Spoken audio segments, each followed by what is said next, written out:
education, talent, and workforce. And I got a PhD in the history of science and technology and studied innovation, why some innovations take off and why others take longer. Short version, great cocktail conversation, I'm sure. But that is a little bit about me and my organization. I'm delighted to be part of this conversation this afternoon. I want to start by using a stage setting question to get us all thinking about our topic. And the question is, to each of the panelists, would ask each of you to take a moment and share. Generative AI is going to drive incredible benefits for the globe, for this country, for the United States. But at the same time, it has the profound possibility of driving an awful lot of job disruption and a lot of distortion of current social characteristics, certain economic characteristics. We need to get the balance right. We need to make sure that we have the right balance of driving the benefits of AI, while at the same time lessening or mitigating the worst impacts on individuals and on society overall. So what's your take on that? How can we get the balance right when it comes to the adoption of AI?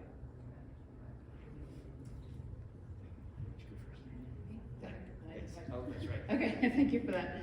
So I actually come from the education sector, educational technology specifically, so that's a really good question. So my answer is always going to lean towards education.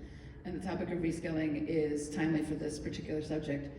This is not new, right? We've been talking about disrupting the labor workforce with automation, with technology, probably for several decades. This is just the latest evolution of that. So from the perspective of education, it's about teaching our students that are going through the process now and preparing to enter the workforce to a workforce that is yet to be determined, right? To understand what the full impact of AI will be. It is to make sure that our students know how to think, right? It's how to communicate so that they can use the generative AI in their jobs so that they're able to find employment with an uncertain future of what those jobs are going to look like. Several years ago, my son, who was 9 at the time, asked me what I thought his job was going to be when he was a grown-up. Profound question for a 9-year-old. And I said, but you know, I don't know, because the job you're going to have doesn't exist yet, because the job I have didn't exist when I was your age.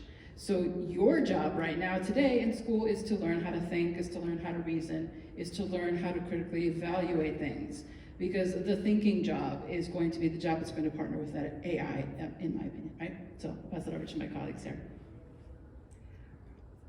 I'll go next. I think one of the main differences of the disruption that AI and eventually true generative AI is just starting to have and will expand on is it's actually disrupting a lot more white collar, upper middle and higher up class jobs, which is shaking up the power, the halls of power in a both legal and financial sense a lot more. While certainly customers and users on an individual basis have been concerned and becoming increasingly aware of the power of data and what data they're generating and giving away, throwing away, shedding, basically, to put it bluntly. We're just now starting to see people who thought that their jobs could never be disrupted, realizing that these technologies are going at a pace much faster than they realized, and they are not as safe as they thought they once were. Doctors, lawyers, even lawmakers. But that being said, some of them, a small percentage, and you can speak from the financial services kind of perspective, and you can speak from the project management and power companies. That's not the epitome of power, I think it is. In any technological change, there's always a small percentage of early adopters who are excited, a middle bit that are ambivalent, and then those last few, that have to get drug into the future, kicking and screaming.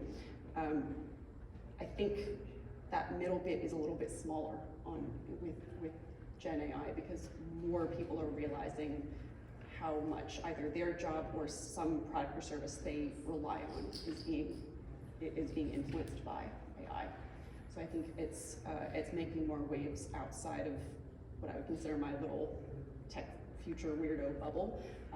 And it's yet to be seen how exactly that's going to play out. But I think the positive power of it to actually be leveraged to bring in more people into the knowledge economy, most frequently through the universities, is enormous. It powered with MOOCs, especially as it relates to language translation, which obviously is still very clunky, but what we've seen is so far is pretty exciting. I think it has the power to be able to open up the knowledge economy to a much broader cross-section globally, as well as in the US, and that gets me really excited.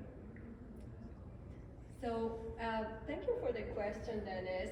I answered this question from a project manager point of view.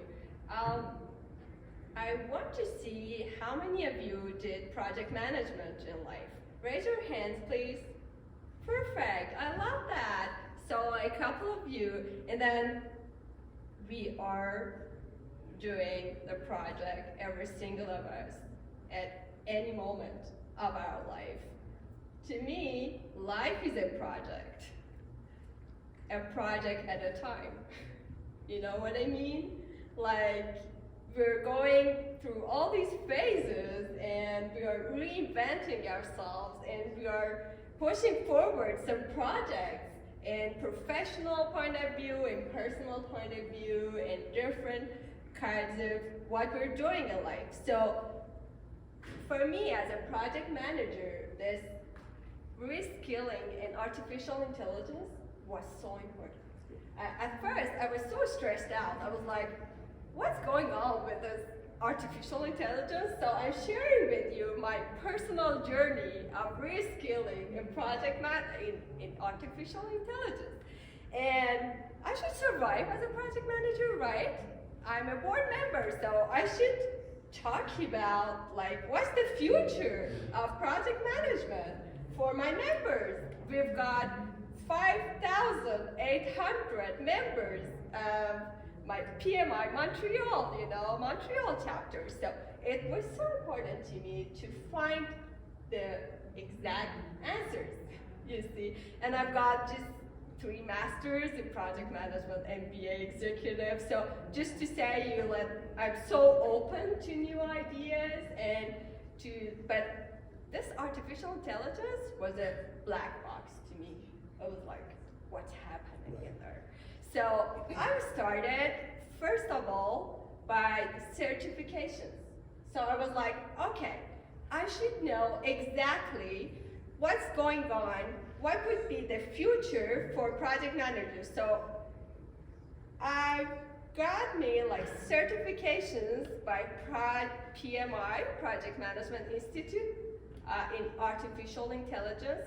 At first, essentials of artificial intelligence for project managers, and after that, Gen AI landscape for project managers. Right. You see, so my journey started like that. After that, I was like, okay, now I know the basics. You're following me. And then I'm like, okay, now I should know the leaders in AI. So what are the community leaders? What are the governments who are so pioneered in AI? What is going on? So I've done some research in my network and what's going on. And then I've participated in conferences and in this forums and this knowledge sharing forums to see what's happening in AI. And after that, it was this Institute of Corporate Directors. So I should know what are these executives planning to do with AI, with artificial intelligence. So I've participated in a couple of them, and my main question was that, what would be the future of project management with these AI new technologies? And I'm still trying to figure it out. I'm so happy to share with you guys. And artificial intelligence is a new concept. It would be a new concept for, I don't know how many years, but we will talk about it together. And yeah, so this is my journey. So as a core technologist and transformational leader, I love disruption because that's what I do for a living. So whether it's generative AI or AI, I want to harness the potential it brings to the table. From my insurance sector, I would say we will leverage it for FNOL, which is first notice of loss, underwriting, and also with actual science. With having that kind of power, I can analyze people or potential customers on how they behave, what they will bring to the table, how I can bring more customer, what I need to do, what is the rate I have to bring so people buy it.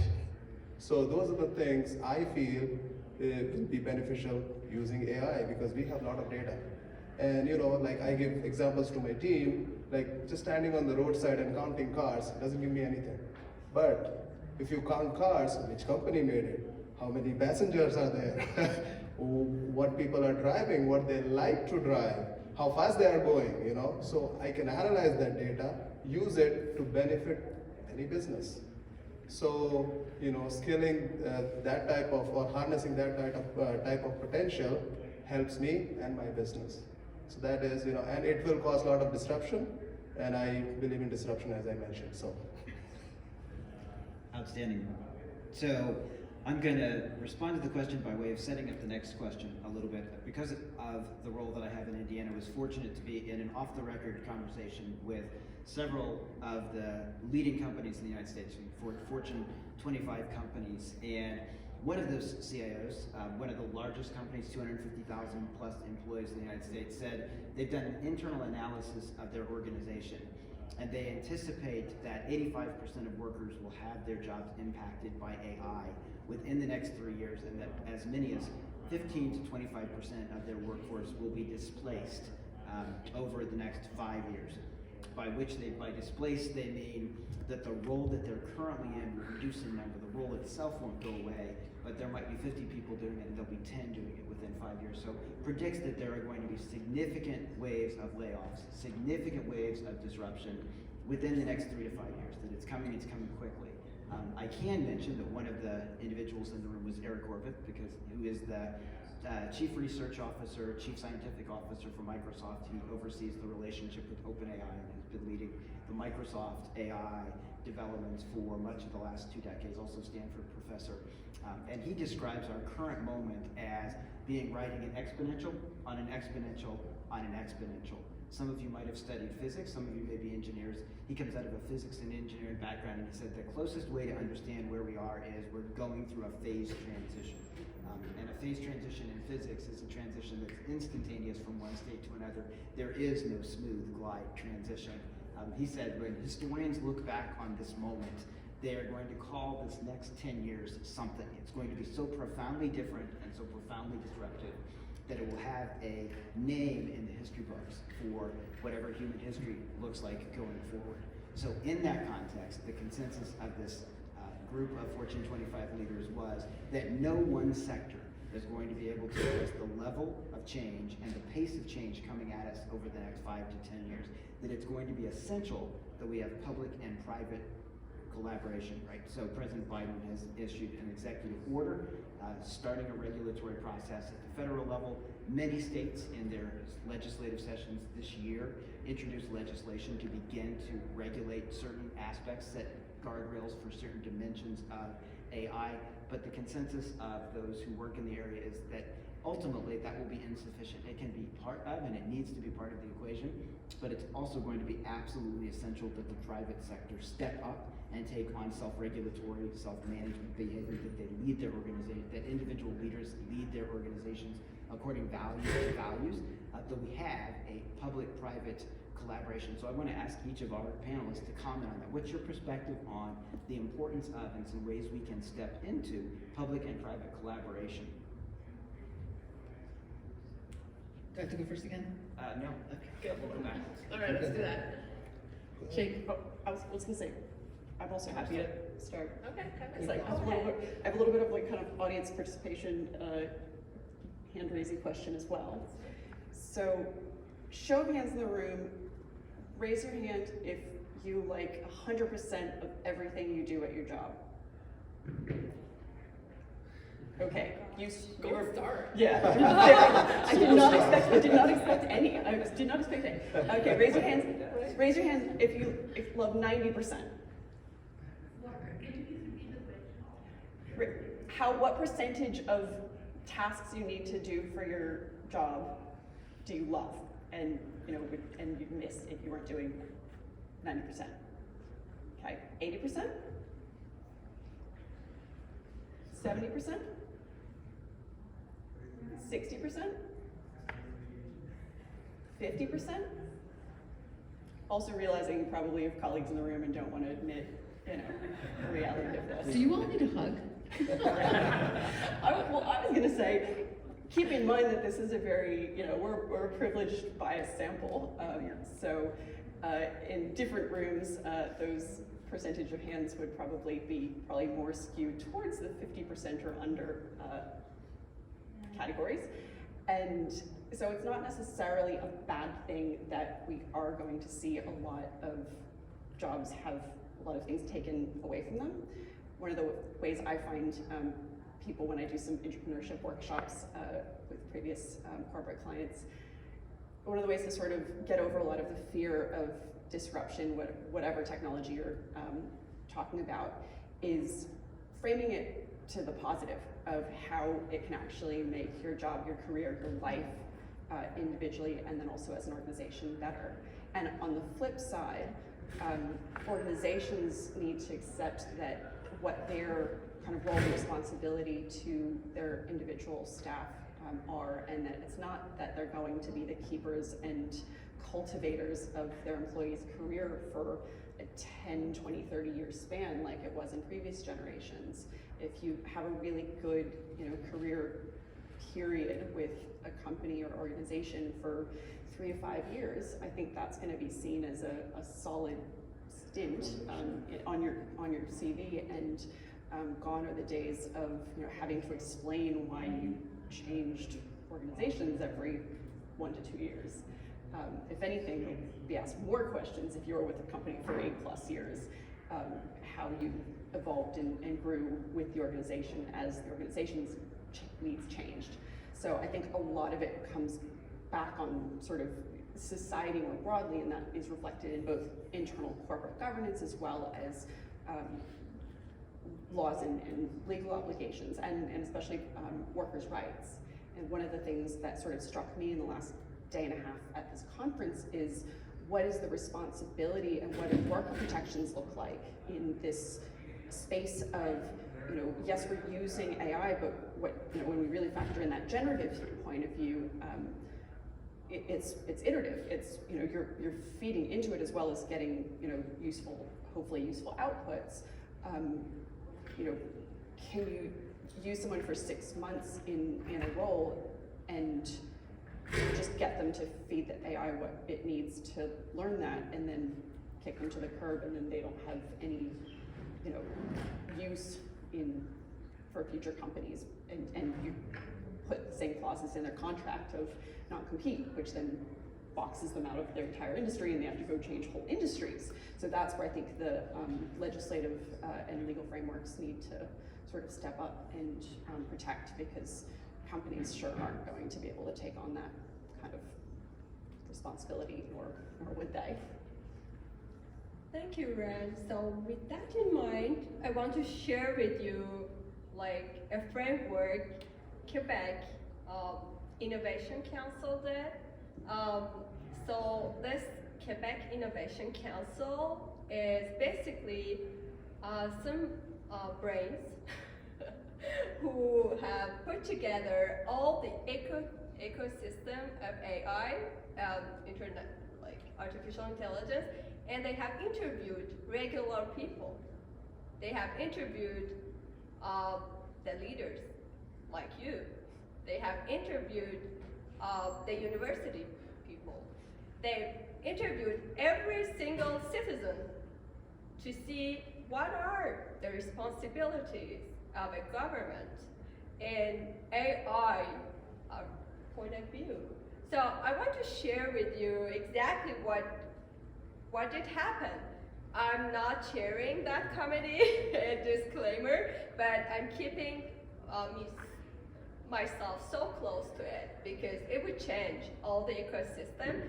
And just for your information, Quebec is so privileged in this artificial intelligence ecosystem with all the researchers we've got, with all this technology hub we've got in University of Montreal and McGill, basically. And it's ranked like 7th in the world in this ecosystem. If you want the criteria, you will see me after the panel, okay? And it would be a pleasure to share with you this guidance. So the 6 steps they come up with, I wanted to have them right for you, so I'm reading, basically. So the first one of this responsible AI framework is encadrer l'IA. So what is encadrer l'IA is all this agile governance framework. So to be able to adapt easily and have these beautiful frameworks of public point of view. And the second part is anticiper. It's anticipate, like it's to see coming all the changes of this internet, artificial intelligence. The third one is former. It's to train. It's to inform our people about all these challenges. What is AI? And back to my example of black box, like of AI, but talking about it, having a dialogue, an open dialogue with our people about what is this AI and what are the consequences and what are our responsibilities as human beings toward AI. And the other one is propulser le R&D. So it would be to push forward the R&D projects, support our researchers, support our universities.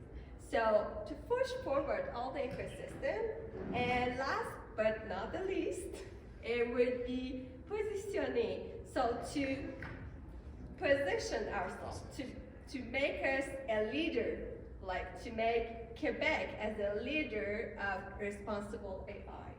So yeah, so that's what I was sharing about. And just some example, in 2018, we've got Montreal Declaration of Responsible AI.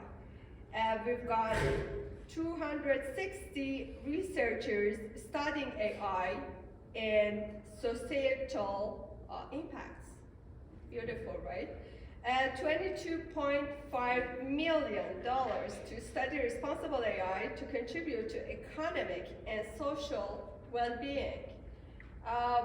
And we've got some beautiful organizations like International Observatory for AI and Digital Transformation, and we try to do AI for humanity.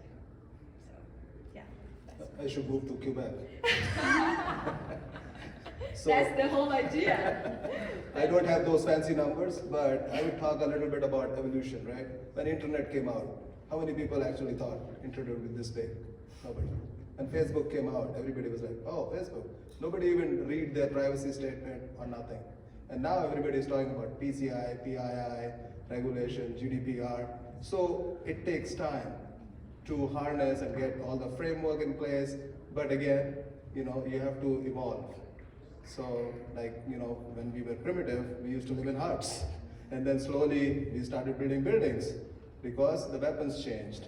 So we have to secure ourselves. So that is how the framework, NIST will do their frameworking, PII, PCI, HIPAA, everybody will start doing the frameworking and stuff. So it doesn't matter whether it's public or private, it has to have some kind of framework. So that is what I would say. So I want to touch on some of the things that my fellow panelists have already commented on, unpack it a little bit.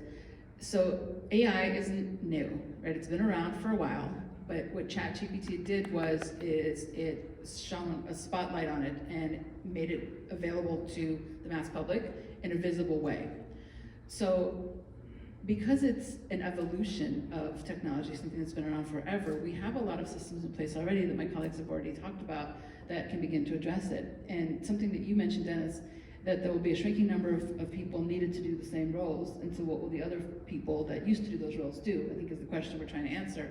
And can we partner with public-private sector to ensure that reskilling and is available so people are not displaced in their careers?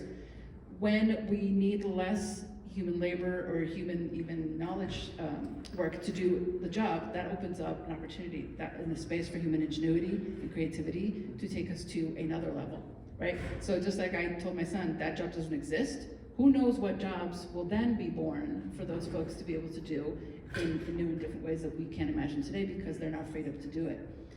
And the public-private sector partnership, I think, is crucial and important, but it must contain some kind of accountability. And if that's legal accountability or market accountability, something like that has to be there. Because if any of you saw ChatGPT come out and didn't think to yourself, Skynet is here, you've been asleep, right?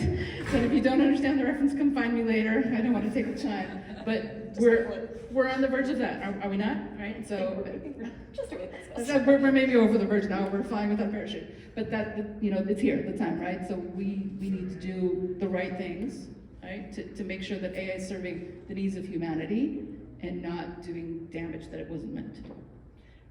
To add one more thing to that, we actually had Sam Altman come and talk down on my side of the world a few months ago, and it was both terrifying but also a little refreshing to see him openly acknowledge that there's no such thing as universal human values. It's really easy because we all kind of live in our own bubbles, and unless we really go to a lot of effort to step out of those, which is very counter to human nature, we get into this assumption of all having roughly the same morals and values, but that's not the case. And these tools and the technology infrastructure underpinning them are connecting everyone on every continent, theoretically. They're not necessarily all using it, but they could. And I think agreeing on what our quote-unquote universal human morals is more important than ever. These are fantastic threads. I think we probably will have time for one more question if we want to throw it open. So I'll ask whichever panelists want to weigh in on this one. I'm going to connect the bridge and talk about how do we do this? How do we make sure that we are being equitable, that we're instilling the values that we want to see in the technology, to make sure that there aren't too many winners and that too few winners and too many losers in this kind of equation. A little bit of historical context. I think none of us has a crystal ball with AI. It's going to be unlike anything we've seen, but we can look backwards, and we can look backwards at what happened the last time we had a great wave of automation in the United States in the 70s, 80s, and 90s. And the Center for Workforce and Technology at MIT has done a great meta-study and argues that 50 to 70% of current income inequality in the United States owes itself directly to that wave of automation. It's not all of the other variables you can think of that might cause current inequality in the United States. It was directly attributable to automation. And we're about to go through a period that pretty much everybody agrees is going to drive exponentially greater disruption than that last wave of automation. The last time, with all of our investment, all of our creativity, we still put 70% of workers down into commoditized jobs and said we were going to create upskilling and reskilling pathways, and we failed to do so. How do we make sure that we don't recreate that mistake this time? How do we create equitable pathways? For any of you who'd like to weigh in on that question, and I'll let you just jump in. All right, I'll take the first stab. That's actually, I think, the place where the public and private sector partner through education, right? So what the private sector needs to have students coming out of the public sector education as skills is, I think, the place where we can have the real partnership to begin to create the kind of reskilling for the next generation so that they are not left behind, that they are not abandoned the results of automation as it was in the past, so that we don't have that same pattern repeated. We should have learned from that, right? To do something different and better this time, and we have an example of what not to do. Right? I'll try to keep mine as short and sweet as possible, because I feel like I've been a little bit too verbose. One, make the broad sweeping benefits of university or continuing education more accessible, both financially, especially in this country, but also time-wise. So get rid of this idea of university as something that you do before your career and then never do again unless you want to go to formal higher education. And that's going to be a combination of government being able to weigh in to actually support some of the costs, and then also we're already seeing at universities offering more short courses and micro-credentialing and hybrid reskilling for those sort of stopgaps as things change. And two, actually goes back to energy usage and sustainability.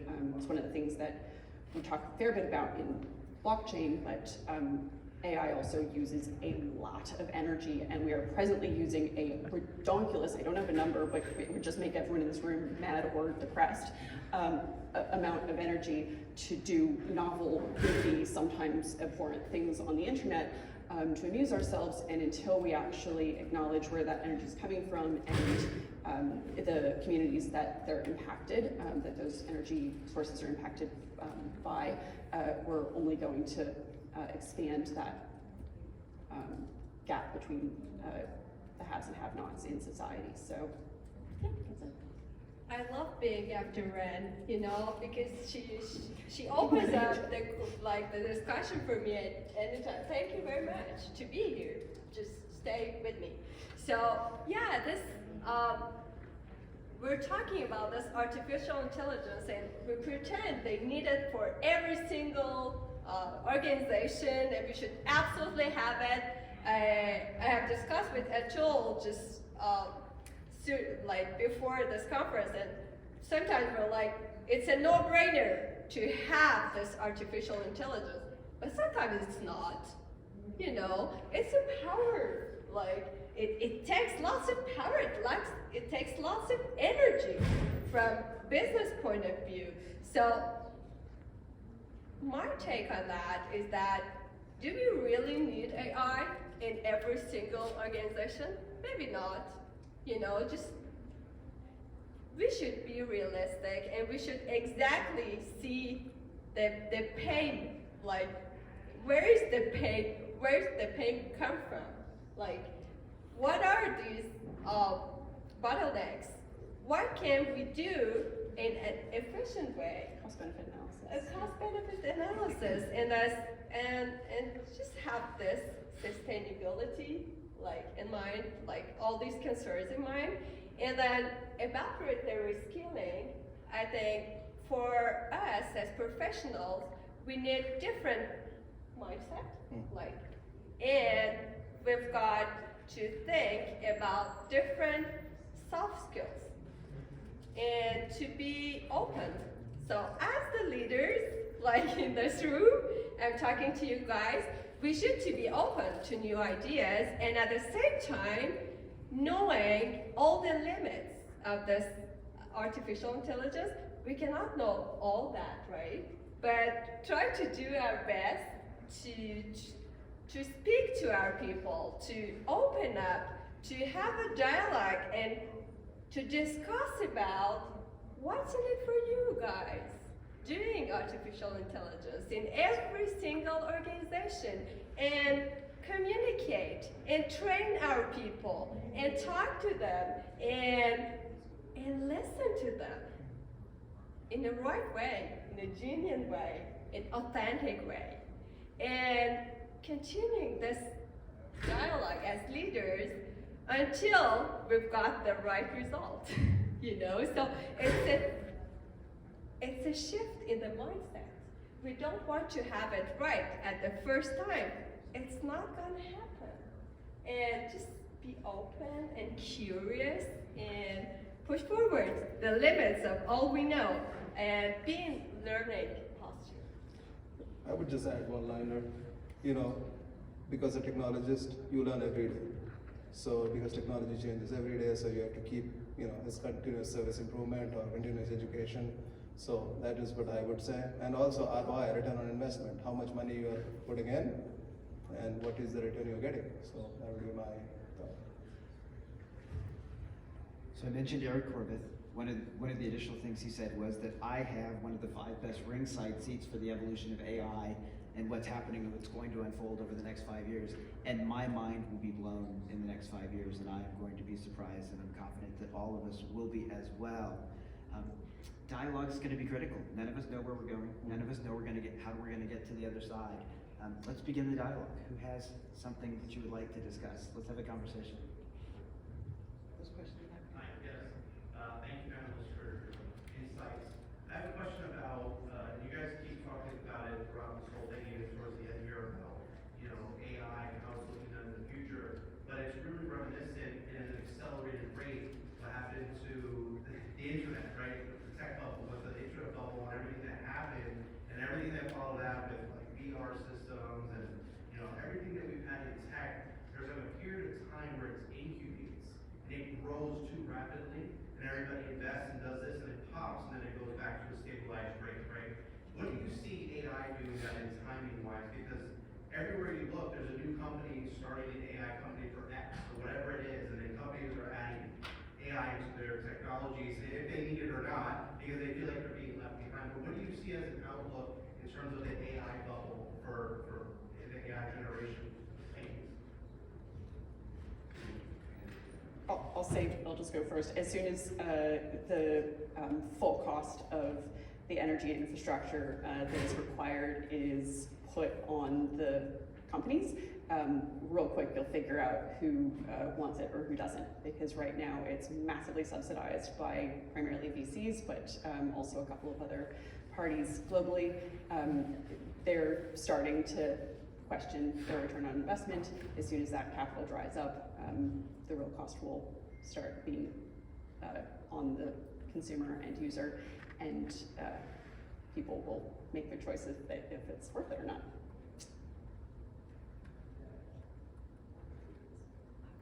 More questions? Cool. Yeah, we'll take more questions from there. Dr. Gailey from TBW Advisors. There's always concern with bias in AI. You can tell just by the bathrooms, it won't work with everyone's hands if you're not white. But when it comes to generative AI, the internal systems, evidently according to research that came out in the last 2 weeks, is English. And so there's bias in AI, but what are your concerns in terms of that type of internal bias happening with our leading edge type of AI that's out there now, particularly if you don't speak English? I take that one. Thank you. So I'm one of the 30 managers of leaders of Quebec, figures who talk about this inclusion. And my whole point is that we should be inclusive in how we do our project management, how we do our artificial intelligence, all these databases. And seriously, I'm so worried about it because I don't know what's behind all these databases. Are they really considered? Do they really consider the women in that? Do they really consider all this language barriers? The language is a communicative tool. It's just so powerful. But it's a lot more than just words. Yeah, exactly. It's a lot. It's cultural aspect. So all these community leaders, are they part of the game or not? So thank you for the question. So what's your take on AI hallucinations, and how do you think those are going to impact the way that AI develops? And I would actually like your definition of what you believe AI hallucination is.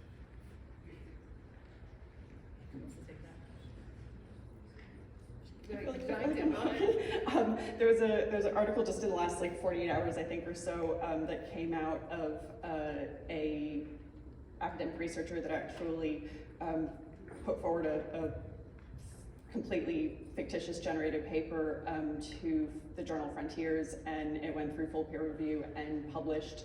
And it's really embarrassing for them, and because I think it shows the prime example of hallucinations, because not only did it confidently make up facts, it also generated fictitious citations that were based on the formula of what real citations look like, and so much so that obviously the unpaid volunteer peer review panel, who clearly don't really spend that much time on that volunteer role, it got past them, and they rubber stamped it. And so not only making up facts, but being able to make up a mini sort of context around them to make someone who we in society otherwise laud as a fairly respectable person, trick them. I think that's a good example, not a definition, of hallucinations. Yeah, I'll hop in real quickly just from a technical standpoint at the point of hallucinations and say this. It's easy to, so AI gets oversimplified as just an algorithm, and the technologies that are actually currently being used are self-adapting learning or reasoning agents. Most of the leading thinkers who are working on developing these technologies say that what they are building is a reasoning agent that's going to be paired with other components to mimic the way in which a human brain works. Interestingly, if you track over the last 50 years, AI is about 50 years old, the progression of the development of AI, what we've seen is a linearly upward progression tied directly to computational power. We are currently at the level of about a 4 or 5 year old. And if you think about the typical toddler, whichever country you're from, think about the typical toddler behavior, that's what we're seeing, right? So hallucinations are part of sense making. They're part of understanding the world. They're very reminiscent of toddler behavior. This should be expected with the emergent properties of AI. They're not mistakes, they're part of a deliberative learning process. So watch what happens over the next 10 years as we mature out of an AI that works at the level of a 30 or a 4-year-old and gets to the level of an 18-year-old, a 50-year-old, and so on. And like you mentioned, it's exponential and it will stable after 5 or 10 years. So. And also we just need better data, Yeah. broader, more data comes back to diversity and inclusion. I'd like to thank the panel, but I come from a higher education. We were just talking about that. And one of the questions I have is that, we're talking about micro-general or, different ways that we can kind of deliver the thought processes and also the ethics behind it. Because I look at it like it was cybersecurity has been in the past few years, right? It came out, all of a sudden everybody's cybersecurity, and now we're having, the first thing I have to talk about is ethics. You cannot do this, and those kind of things. And then the second thing is, how can we, like when I do Google search, we've kind of gotten used to how to, validate the information that we get back. With AI, like you're just talking about, the citations were wrong in that one article. What's your thoughts on being able to, in the future, be able to understand or be able to validate some of that information? So I'll just give an example of my father when the calculator came out. It says, when you do type in the numbers and an answer comes out, do your gut feeling, try to, make sure that that answer, if it doesn't seem right, go back and try to figure it out. But I'm not sure what like you're saying, AI comes back and it's so articulate. You look at it like, but there's some things that I knew when it came back, that I knew the subject matter, and I knew it was wrong. But how can we tell these young people who don't know anything about the subject that, and do, validate that? So I'll start with that one since I'm also in higher education, and particularly the company I work for, our learning management system has AI incorporated into it today. The faculty can use, right? It's not available for students, obviously. And we built it with the Trustworthy Framework in mind, right? With 5 guarding principles of why we're developing. So we specifically chose not to do plagiarism detection as part of the AI toolkit. It was more about helping instructors set up their course more easily and more efficiently, and also about helping them create authentic assessments. Assessments that a student couldn't go out to ChatGPT or another AI tool and get the answer readily written and articulate and sounding appropriate. The kind of assessments that you actually have to do something that requires your human brain to produce, to provide the answer to the assignment.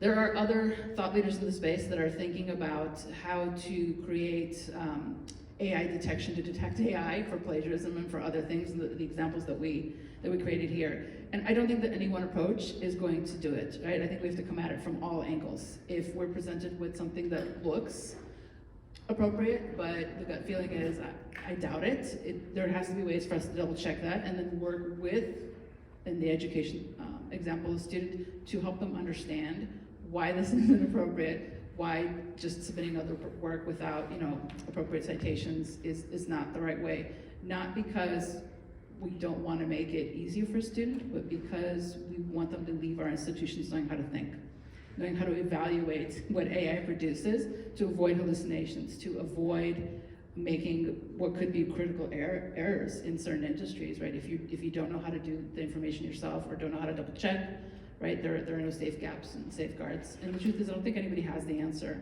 but we have to keep asking the questions, right? We have to keep talking to each other and coming up with whatever those frameworks look like, whether it's in the education sector or in the energy sector or in the insurance sector or in any of the places that we come from, to make sure that we are driving the AI train and that it's not driving us.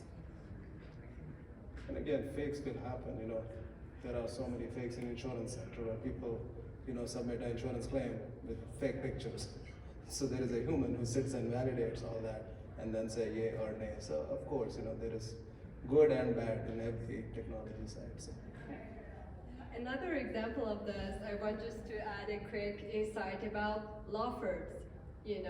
Like the whole future of law firms is not obvious, just because of all this translation stuff going on, So the lawyers were very well known to translate legal documents, right? And right now with AI, we can do everything. Like, we can do everything. We pretend we can do everything, but are they really reliable? Maybe not, maybe yes.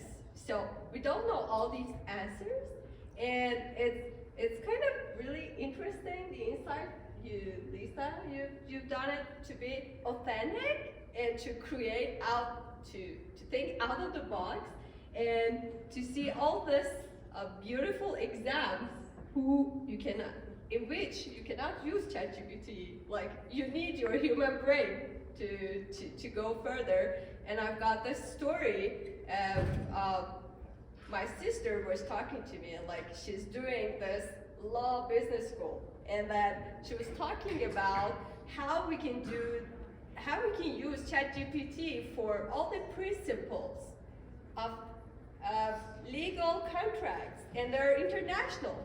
So how we can use this ChatGPT to